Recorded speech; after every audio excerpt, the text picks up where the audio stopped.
kuom wach ka wach hinyruok nyaka bedie to ei hinyruok chang nyaka bedie. Omiyo kawuono arwakini machiegni e Twak Makende. Kama kawuono wadwaro kelonu Twak Makende kod oduol mar GVRC madil kod jogoeko ma osehinyore e yore mag gender based violence. Machiegni an nyinga Elizabeth Otieno. Miss, I'll give you the opportunity to introduce yourself. Tell our viewers who you are and what you are dealing with. Thank you so much. Yeah. My name is Alberta Wambua. I work at the Gender Violence Coverage Center as the Executive Director. The Gender Violence Coverage Center focuses on gender-based violence management, both the prevention and response. We have 9 centers spread across the counties where we offer medical treatment and psychosocial support to survivors 24/7. We also create awareness and enhance capacity of different service providers related to gender-based violence. So this we do across the country, and we also try to influence policies, legislations, and practices surrounding gender-based violence. Okay, as we finish, as we conclude, or as we end the 16th day of activism, and this was a campaign dealing with the gender-based violence against women. So far, have you achieved anything? Yeah. Thank you. Yes, so this year's theme, around 16 days of activism, has been Orange the World and Violence Against Women Now. We have made a lot of achievements. As the center, it's been in existence for 20 years. We have provided medical treatment to over 50,000 women and girls, men and boys, and a further over 180,000 during emergency, psychosocial support during emergency situations.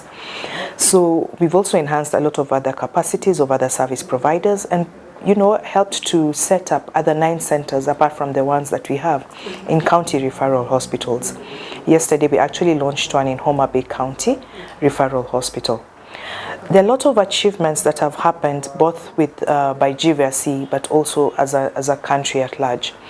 GVRC co-chairs the National Gender Sector Working Group, and part of the achievements that we've been able to see is commitment, and recently we had the Generational Equality Forum where there are 12 commitments made by the President, and this was really firm commitments that would influence both the prevention and response to gender-based violence, and also getting the right resources to it.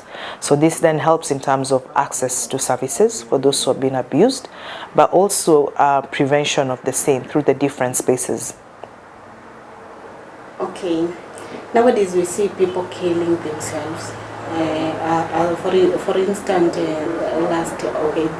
this week on Monday we saw a police officer who killed his wife and other civilian people. Is there anything you can talk about it?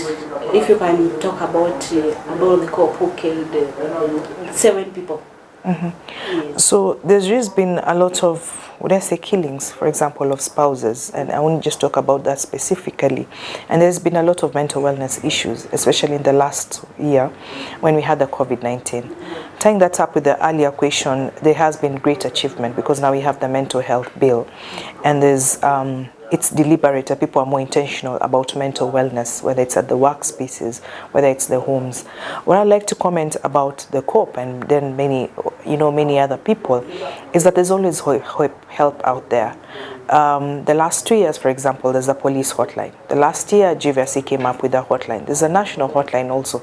So this is an easier way at no cost that you're able to reach out and get support. So let's not wait till it's at that end. You know, sometimes may not even be us ailing, could be even secondary trauma, you know, and let's just reach out and get that help, be it in institutions, long as it's someone that we can trust, whether it's in churches, whether it's in the mosques, whether it's in schools. There are all these institutions and people that we can always reach out to get help. So we shouldn't feel like it's the end of the world. We can always just reach out and try and talk it out and then get support, professional support, to be able to deal with whatever issue that's at hand. Okay, you have just talked about mental health. So is mental health a major challenge when dealing with the GBV? Yes, mental health is a major challenge, and one of the forms of gender-based violence is psychological abuse. And a lot of times when you're abused, there's also a lot of psychological trauma that one undergoes, not just as you who's been abused, but also those supporting you and those around you. Mental wellness is also challenged when you have frontline workers who are taking care of gender-based violence survivors. So that's a major challenge. So we need to be intentional about creating those spaces where we're able to debrief, we're able to, you know, breathe out and rejuvenate ourselves and continue. But also for the survivors of gender-based violence, there are concrete and defined programs, you know, modules that one can go through. At the Gender Violence Coverage Center, for example, we have one-on-one counseling sessions. We also have group therapies that are private and confidential that one can, you know, join and be able to get that support. Does not mean that you have to be abused or immediately that you're abused. We have survivors who come even 10 years later.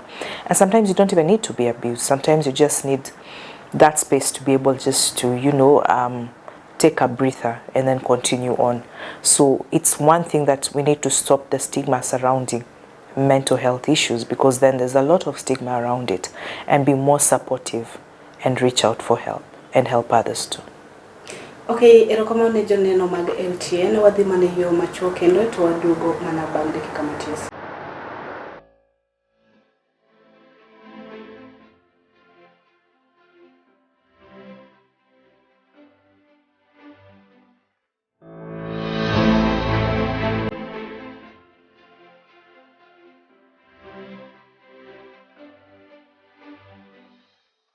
Machiegni kendo to ka yueyo machuok mane wabedo godo kinde machuok mokalo ka nasingoni mar wuoyo kod ng'ano endo madichuo. Mr. Chege, give you the opportunity to introduce yourself. Thank you very much. My name is John Chege. Yes, I work at the Gender Violence Recovery Center in a department that deals with the development of our programs and also sustainability of what we do. Okay. Yeah, that is what I do at Gender Violence Recovery Center. And I know, like many people already know what we do. Is our main business is in management of gender-based violence. That is both response and prevention. Thank you. Okay, so Mr. Chege, you're dealing with the gender violence recovery. And we see men fighting outside here. Yes. How men are killing themselves. Yes. Killing women, killing children. True. What can you say about that? Thank you very much. In fact, what we believe in is that one act of gender-based violence is totally not acceptable, and it is very regrettable, especially if we have death. Even one death, it is regrettable enough. And I know this year the number of people that have died as a result of gender-based violence is quite high. I believe we are talking about thousands of people that have lost their lives since 2020 up to now, which is regrettable enough. And again, the sad thing is evidence out there or statistics out there actually put men as 90% of perpetrators of gender-based violence. But also just to underscore the point that it is not only men who perpetrate gender-based violence. Sometimes men are also survivors, or men also undergo gender-based violence. So enough said on that is that what I can say about that is that there's a lot of mental health issues that are out there. People are unable to cope with the pressure. Dialogue systems have broken down. And sadly, you find that it is that inability or that lack of a platform where, you know, men tend to keep things to themselves. A man may be going through a lot of problems, but does not even tell the person sitting next to them.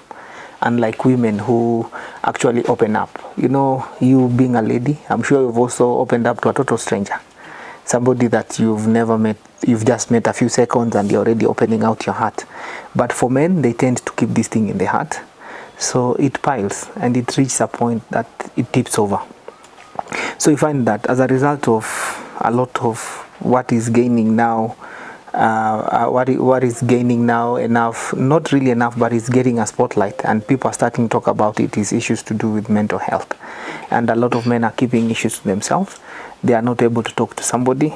Then they don't know how to ventilate. And that sometimes you find that it just tips over. And the other issue is that, you know, the traditional role of a man, being a provider, being, you know, leading position, everybody is looking upon you to provide. But since COVID came, You know, people lost jobs, the economy has not fully recovered. Then there is that unmet expectations. And sometimes when people don't communicate clearly and know how to handle or cope with these issues, then you find that they go through a very stressful period. They go through a very stressful moment, up to a point that that kind of stress leads to trauma. And when somebody is traumatized, they tend to find ways to cope with the trauma. Some of them tend to turn to drugs, alcohol, you know. These are the very unhealthy choices to cope with the issue.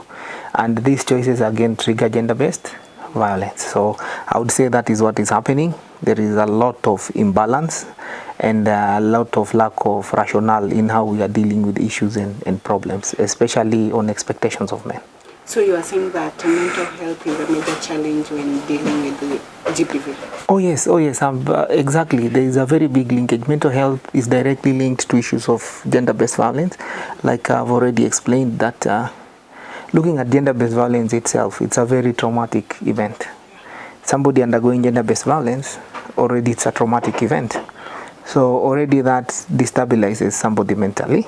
That being the first point, that GBV itself leads to trauma, and trauma is one form of not being mentally healthy. Then the other point is when people are when somebody is not mentally well, or you are not mentally okay, or you have mental, you are going through a lot of mental pressure. Sometimes people don't rationalize their actions. Some people become violent. Some people become very aggressive. Some people are just bitter, just bitter with life, because they don't know the right approaches. They don't have people to talk to. They don't have somebody to, to get them through. So most of the times, most discussions and engagements seem like attacks and always just fighting. So that kind of approach to dealing with stress automatically leads to gender-based violence. Okay, Mr. Chege. Yeah. We see men doesn't talk. Mm-hmm. They don't come out to speak. Yeah. If they are being violated outside there. Yeah. In your organization, do you get many cases of men being violated? Do they come here to tell you their stories? Very, very true. What I would say is that at GVRC we would say approximately receive about 4,000 survivors in a year. And 4% of this number is actually men. So you can do the mathematics. Approximately 4% is men. So the truth is that also men undergo gender-based violence. But remember, when people talk about gender-based violence, the form that comes to their mind the most is sexual violence. But people forget that we even have other forms of GBV that are equally very, very dangerous. Like the one you're talking about. Psychological or emotional abuse is equally very rampant, is equally very widespread. And when you talk about psychological, emotional abuse, you directly think about mental health. So a lot of men are also going through that. We get such cases, that a relationship is not working and a man is feeling demeaned, is feeling like his self-worth is being diminished within the family setup or within the community. Have you ever had people making jokes like, hii December kama una pesa uende na marafiki yako uende utakuwa unatumwa uende ulete jacket kwa gari and stuff like that. So it may seem like it's some joke, but it is that kind of talk and also being compared and also being blamed a lot that leads to psychological or emotional violence. Men are also sexually abused. We've received such cases of the 4% that I'm talking about. You find that there are a lot of sodomy cases. Yeah, men are also sexually abused, and sometimes men are also forced into sexual activity with women that they do not consent to, but because they have no option, then they just have to. But we get those cases, and we have opened up spaces for us. At least men get to us through the social media. Some walk to the facility, and also through our other programs. We run a very comprehensive male engagement program that focuses on just working with men and boys. So it is true that at GVRC it's not only about women. We also have tailored programs for men and boys, equally men and boys. So if someone was to see you, yeah, how can he see you? Yeah, so to get to GVRC, there are several avenues that you can do. One, most people, the most easiest, when you are on access, they can just get to us through Google, they get our website. But we're also very heavy on social media. You can get us on Facebook, that is at Facebook is Gender Violence Recovery Center. On Twitter at GVRC Kenya, that is capital G. Then the same at GVRC Kenya on Instagram. So a lot of people actually get to us through the DM. And we also have a toll-free number that people can call. The toll-free number is very functional in terms of people can report cases that even if it's not you that has been abused, but somebody you know that is close to you. So our toll number, we get reports. Our toll number is also used to offer telecounseling, where people get counseling via the telephone. So they get advice, they get counseling, you know, via the telephone. So, and of course, we also use the same number to conduct rescues, and the number is 0800 720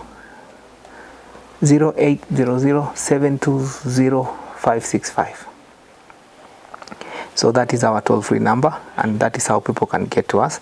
And of course, we are also in several counties. For those in the Rift Valley, they can get us in our 3 branches in Nakuru. Come for treatment, come for counseling, ensure you talk to somebody. We have one in Naivasha and 2 in Nakuru. For those in Meru, we have a branch. For those in Nairobi, they can come to Hurlingham or Adams. For those in Kajiado, they can go to Kitengela or Rongai, and we also have another branch in Mombasa. But also we've been working with county governments, like what happened yesterday.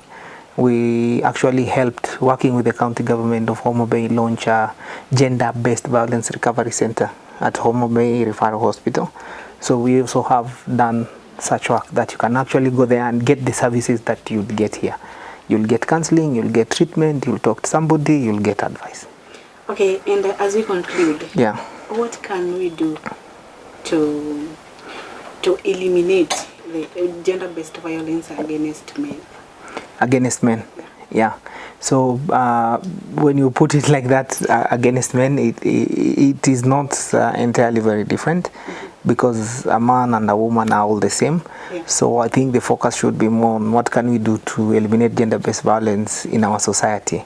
But of course, for men, it needs a different approach. So for men, we need to engage men more. Provide the platforms that men feel safe to talk. Unajua mwanaume hawezi kuja tunaanza kuambia, unajua bibi yangu jana alimchapa, bibi yangu alimwagilia maji moto. That is not very likely to happen. So for men, we have to tailor programs that men feel comfortable and men feel safe within their spaces, that they can be able to talk about GBV. Then we create avenues that they can also get treatment without being judged or without being made to feel like they are less of a person. So we have to do very male-friendly response to GBV. The first thing you need to do is to ensure, in the unlikely event it happens, that a man gets services that are friendly to the man. Then also engage with men to make them understand their role in issues of GBV, so that we can start converting men from being perpetrators to protectors. Yeah, so that we convert them from being perpetrators to protectors. It is not an issue of men against women, but it is more of men and women working together towards a violent, free society. And lastly, what we can do is just encourage men to talk about gender-based violence and to be very proactive in, prevention, and also ensuring that they are not perpetuating the violence. No man should abuse another man. No man should sodomize a boy. So that all men take responsibility, and for those that do it, we hold them accountable so that they don't do it to another person. So that would be my summary take on the same. And you haven't told them that suicide is not a solution. Oh, very, very, very true. And again goes back to finding somebody that you can talk to. Just like the president was saying, I think yesterday, don't suffer in silence. Usikufe kimwanaume. Unakufa kimwanaume, unatuacha kwa hii dunia. Ati mwanaume, lia ndugu yangu, lia kabisa. Si ndio? Nobody should judge you. Kama unasikia kulia, wewe lia, because you are a human being. It is one reason why you live longer. So usijiue utuache kwa hii dunia ati peke yetu. You know, life is supposed to be enjoyed. So mwanaume, suicide is not a solution. Find somebody to talk to. Nothing lasts forever. Hata kama umekosa pesa leo na maisha isongi, unajuaje ya kesho? A lot of people have gone through the same. Kama umeachwa, wachika tu, haina shida. Utapata mwingine siku nyingine, si ndivyo? Itauma kidogo. Itauma kidogo, Kama umeachwa unawachika, keep trusting. Hata unasema labda ule akuwa mtu wangu, si ndivyo? Don't kill yourself, don't kill somebody, don't commit suicide. Find somebody you can talk to, reach out to us, reach out to other organizations. Unajua, a problem shared is a problem half solved. Just make sure that you talk to somebody about it. Find a group of men that you trust. You know, find a friend, find an elderly person. Just confide in somebody. Utapata hata wewe una shida. Watu wakuna mashida huku nje. Like when you see me working at GVRC and sitting here, you might think I don't have problems. You know, everybody has a lot of problems. Even if you talk to the president of America or Kenya, it's just that you need to find a way that you can talk to somebody and get the support. Life is a lot easier done with the company of others. Usikufe kimwanaume, we still need you. Yeah. Thank you, Mr. Chege. Erokamano kendo wadok mane yoyo matini wadugo kendo bang' seche matini ka wadwa tieko wachni endi e yo machalo kamano.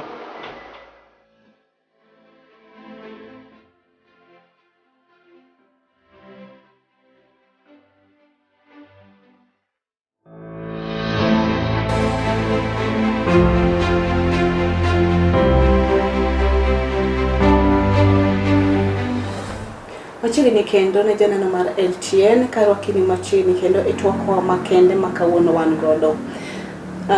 Miss, as we conclude, I have a question for you. Is there anything we can do to avoid or to eliminate it totally, 100% elimination of gender-based violence against women?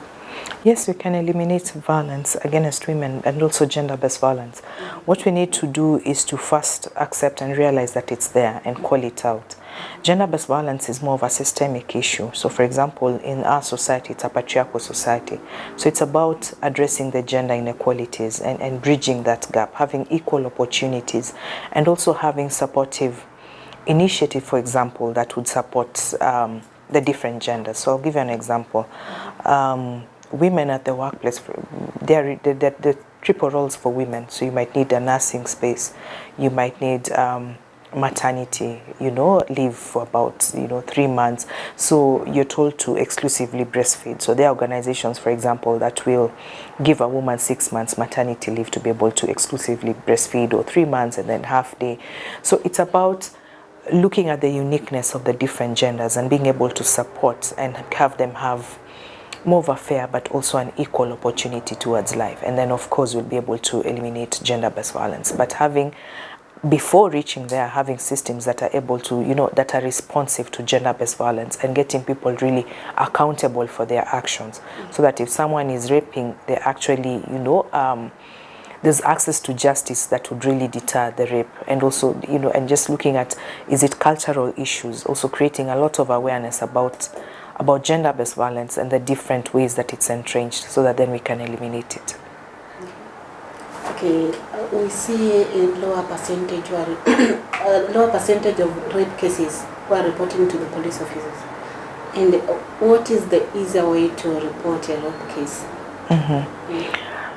So rape in itself is a really bad ordeal, and there are different reasons why reporting is not done. But of course, as you rightfully say, we have less people reporting, so the actual numbers of those who seek out help, and for different reasons, because sometimes the alleged perpetrator is someone you depend on. It's either your employer, it's your husband, it's someone that you're really, your wife, it's someone you're dependent on.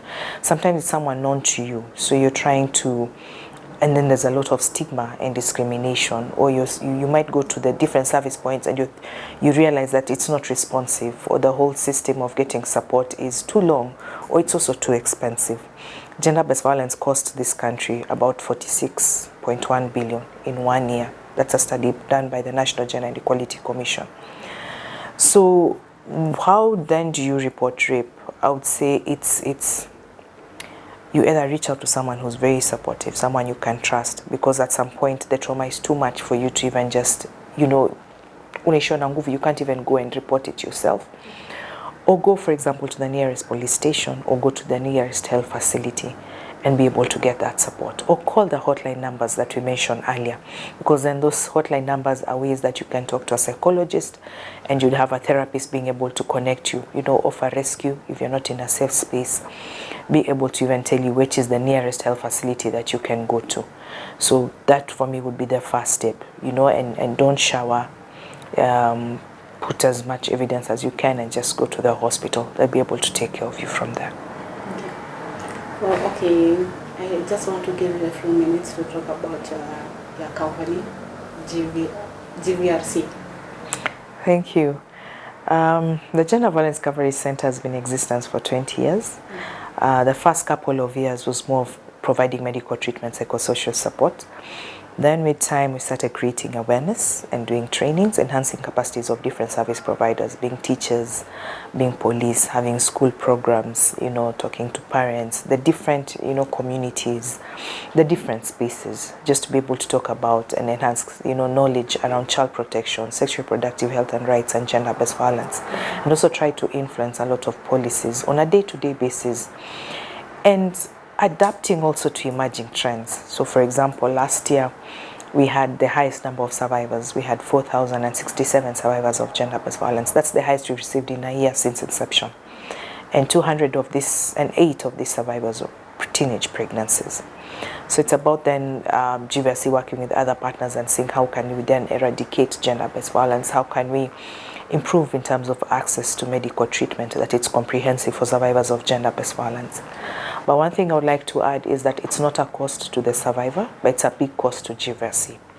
So maybe at this point also to call for support. In case there's anyone who'd like to support us, you can, you know, just reach out to us and be able to support us, so that then we're able to support someone who's abused, because the medical treatment, psychosocial support is really a big cost to GVRC. So approximately how many cases do you receive in a day? I'll have to calculate that, but in a year it's about 3,600 when there's no violence. Last year there was COVID, we had 4,067. So it's really dependent. Now that we're going to an electoral period, we expect more survivors, but on average we'll do 3,600. Now, when you ask about how many survivors in a day, there are also patterns to that. Like when schools are closed, we'd get more survivors. During the COVID period, of course, even the emerging trends would have more teenage pregnancies, an increase in intimate partner violence. So all that also keeps changing. Towards the end of the month, you'd get more survivors, for example, coming through for medical treatment. Okay, thank you. Thank you too. Okay. Asante.